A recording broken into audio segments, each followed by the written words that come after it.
Hi friends, সবাই কেমন আছো? কিছুদিন আগে আমি বাংলাদেশের একটা ভিডিও দিয়েছিলাম। তো আমি বলেছিলাম যে সেখানে সেখান থেকে যে আমরা কক্সবাজার ঘুরতে গেছিলাম সেটার একটা আলাদা করে ভিডিও দেবো। তো সেটাই দিলাম। আমরা ঢাকার মাসির বাড়ি থেকেই কক্সবাজারের জন্য চলে গেছিলাম। তো রাতের বাসে উঠেছিলাম এবং সকালবেলা দীর্ঘ 11 ঘন্টা জার্নি পর আমরা পৌঁছলাম কক্সবাজারে। এই ছিল কক্সবাজারে আমাদের হোটেলটা, যেটা ছিল একদম সমুদ্র সৈকতের কাছাকাছি। এবং এই ছিল ব্যালকনিটা। এটা ব্যাক সাইডে ব্যালকনিটা ছিল, ফ্রন্ট সাইডে ব্যালকনিটা আমি পরে দেখাবো তোমাদের। তো এই ছিল আমাদের রুমটা বেশ পরিষ্কার পরিচ্ছন্ন এবং সুন্দর ছিল।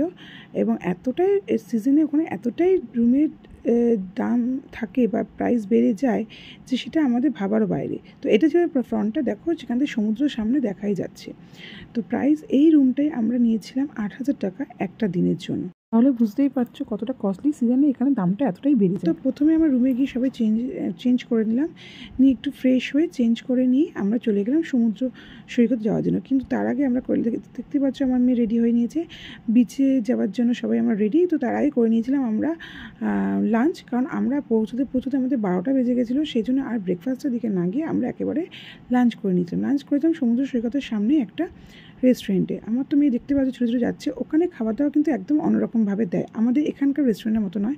ওখানে একটা বড় প্লেটে খুব ভাত দিয়েছিল এবং ওখানে দিত অনেক রকমের একটা ভাজি। যে ভাজিটা মানে আমরা এখানে তো দেখিনি। ওখানে শুটকি ভাজি থেকে শুরু করে বিভিন্ন রকমের ফ্রাই ভাজি, তো একটা প্লেট থাকে। তো আমরা সবাই মিলে ভাত ডাল ভাজি দিয়ে তৃপ্তি করে খেয়ে আমরা চলে গেলাম সমুদ্র সৈকতে। আমি অনেক সমুদ্র সৈকতে ঘুরেছি, আমাদের এখানে গোয়া, দীঘা, পুরী। কক্সবাজারেরটাও আমার একই রকমই লাগলো। তবুও হ্যাঁ, বিভিন্ন জায়গায় বিভিন্ন জিনিস দেখার একটা আলাদাই মজা। তো এটা মনে আনন্দ লাগলো যে বিদেশ ভূমিতে এসেও সেখানেও সমুদ্র সৈকত দেখলাম। আমার মেয়ে তো ওখানে সমুদ্রের পাশে সে খেলনা কিনে নিয়ে মাটি দিয়ে বিভিন্ন জিনিস বানাতে ব্যস্ত হয়ে পড়েছিল। তো যাক, সমুদ্র স্নান টান করার পরে আমরা সেদিকে বাড়ি চলে এলাম। এসে রেস্ট নিয়ে সন্ধ্যাবেলা বেরিয়ে পড়েছিলাম বিচের পাড়ে একটু ঘোরার জন্য। এই দেখতেই পাচ্ছ কত বড় বড় শুটকি মাছ। বাবা, এরকম বড় বড় শুটকি আমি কখনো দেখিনি, যেগুলো প্লাস্টিকে পুরো প্রিজারভেটিভ করে রাখা, যাতে দীর্ঘদিন রাখা যায় এবং লোকে ক্যারি করতে পারে। এটা পুরো শুটকি মার্কেটই ছিল, চারদিকেই শুধু শুটকি আর শুটকি। এরপর আমরা বিচের পাড়ে একটা বার কাম রেস্টুরেন্টে গেলাম, যেখানে আমরা স্যুপ ট্রাই করেছিলাম এবং বেশ টেস্টি ছিল স্যুপটা। এবং ওখানে খুব ফাংশন হচ্ছিলো, প্রোগ্রাম হচ্ছিলো, খুব সুন্দর ডেকোরেশন করা ছিল, একটা ওপেন ছিল এগুলো। একদম বিচের ধারেই এই রেস্টুরেন্টটা ছিল। তো বেশ ভিড়ও ছিল ওখানে। তার খুব ভিড় ছিল, কারণ তারপরে তখন 21শে ফেব্রুয়ারি ছিল। সো ওখানে একটা ছুটি ছিল মাতৃদিবস হিসাবে, ভাষা দিবস হিসাবে। তো যার জন্য ভিড়টাও খুব হয়েছিল। এই ছিল সমুদ্র সৈকত, অন্ধকারে সমুদ্র সৈকত। তো তারপর ওখান থেকে আমরা মার্কেটে একটু ঘোরাঘুরি করে কেনাকাটা করে আমরা হোটেল রুমের দিকে ফিরে এলাম। আমার মেয়ে দেখতেই পাচ্ছ খুব মজা করে হেঁটে হেঁটে যাচ্ছে, ক্লান্তি ওর একটুও নেই। আমরা ক্লান্ত সারাদিনের এটা, কিন্তু ওর নয়। যাই হোক, তারপর সেদিনটা শেষ হয়ে গেল। তার পরের দিন আমরা সকাল সকাল স্নান করে উঠে রেডি হয়ে নিলাম এবং সেদিনকে আমরা চেক আউট করে নিয়েছিলাম। করে লাগেজ আমরা রেখে দিয়েছিলাম তোমার রিসেপশনের কাউন্টারে রেখে আমরা বেরিয়ে পড়েছিলাম সারাদিনের সাইট সিন করতে। আমরা পরপর 3 থেকে 4টে স্পটে গেছিলাম। প্রথমে গেছিলাম হিমছড়ি পাহাড়, তারপর পেটুয়াটেক বিচ এবং আরেকটা বিচে, যে বিচটার নাম এই মুহূর্তে আমার মনে পড়ছে না। আর লাস্ট গেছিলাম আমরা ওখানে যে তোমার ফিশ ওয়ার্ল্ড আছে, যেটা কক্সবাজারের ফেমাস আন্ডারওয়ার্ল্ড ফিশ ওয়ার্ল্ড, সেটা দেখার জন্য। তো একটা টোটো ভাড়া করে নিয়েছিলাম এবং টোটোটা রিজার্ভ করে নিয়েছিলাম সারাদিনের জন্য। দেখতেই পাচ্ছ বিশাল কক্সবাজার, যেটা বলা হয় কক্সবাজার বিচ হলো সবথেকে পৃথিবীর মধ্যে সেকেন্ড লার্জেস্ট বিচ, সবথেকে দীর্ঘতম বিচ সেকেন্ড। তো সত্যি বিচটা বিশাল বড় ছিল। এটা কিন্তু পুরো একটাই বিচ, যেটা এক টানা পুরো কক্সবাজারে এই বিচটা পুরো এক টানা ছিল। তো আমরা টোটো করে সেই বিচে সৌন্দর্য দেখতে দেখতে এবং প্রাকৃতিক পরিবেশ দেখতে দেখতে আমরা চলে গেছিলাম আমাদের প্রথম স্পটে।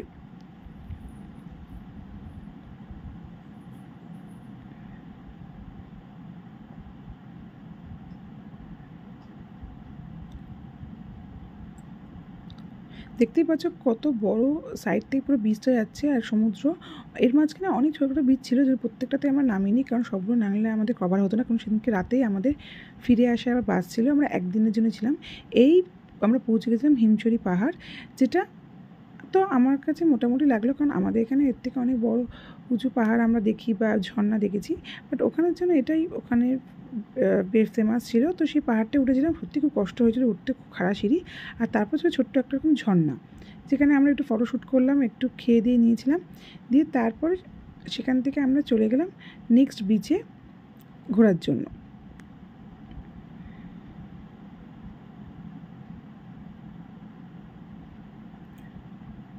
ভিড়টা বেশ ভালোই ছিল, যেহেতু ছুটির দিন ছিল সেই জন্য ভিড়টা বেশ ভালোই ছিল। এরপর চলে গেলাম পেটুয়াটেক বিচে। এই বিচটা খুব ভালো একটা বিচ ছিল, বাট যেখানে জলটা অনেকটা দূর অবধি ছিল, চড়া পড়েছিল।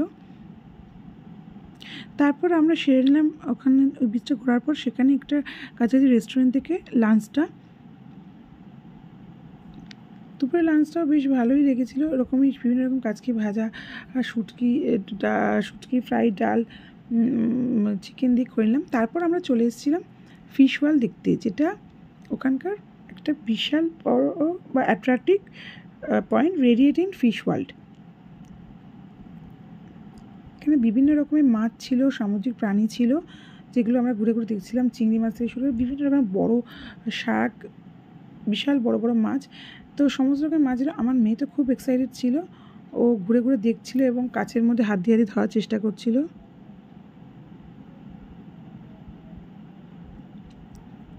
এবং ভেতরে অ্যাটমসফিয়ারটা এমনভাবে তৈরি করা ছিল যে মানে ঢুকলে একটা অন্যরকম একদম। এবং এটা একটা মাথার ওপর দিয়েও যেন চারদিক, একটা জায়গায় এমন আছে যে চারদিক থেকে জল, মাথার উপরে চারদিকে জল এবং মাছ যেন মাথার উপর দিয়ে যাচ্ছে।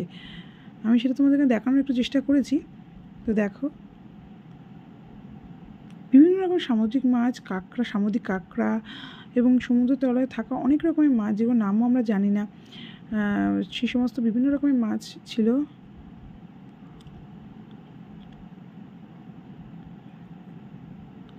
বেশ ঘুরে ঘুরে দেখতে অনেকটাই সময় লেগেছিলো, প্রায় ঘন্টা দুয়েক সময় লেগেছিলো পুরো আমাদের এই রেডিয়েন্ট ফিশ ওয়ার্ল্ডটা কমপ্লিট করতে।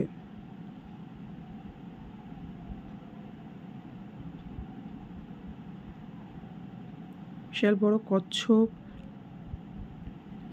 এই ছিল জায়গাটা যেখানে 3 দিকেই জল ছিল, 2 সাইডে এবং মাথার উপর 3 দিকে। দেখতে পাচ্ছ প্রতি শাক চলে গেল। সো এই জায়গাটা একদম অন্যরকম এবং খুব ভালো লাগছিলো, খুব একটা থ্রিলিং ব্যাপারটা কাজ করছিল।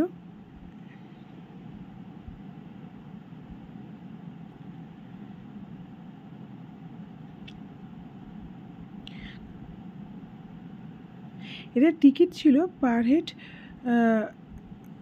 500 টাকার মতন, যদিও আমার এখন ঠিক মনে নেই, বাট এরকম এর অ্যাপ্রক্স এরকমই ছিল পার হেড। তো টিকিটের এটা একটু বেশি ছিল, কিন্তু আলটিমেটলি তোমার ঢুকলে পুষিয়ে যাবে, পয়সা উসুল হয়ে যাবে।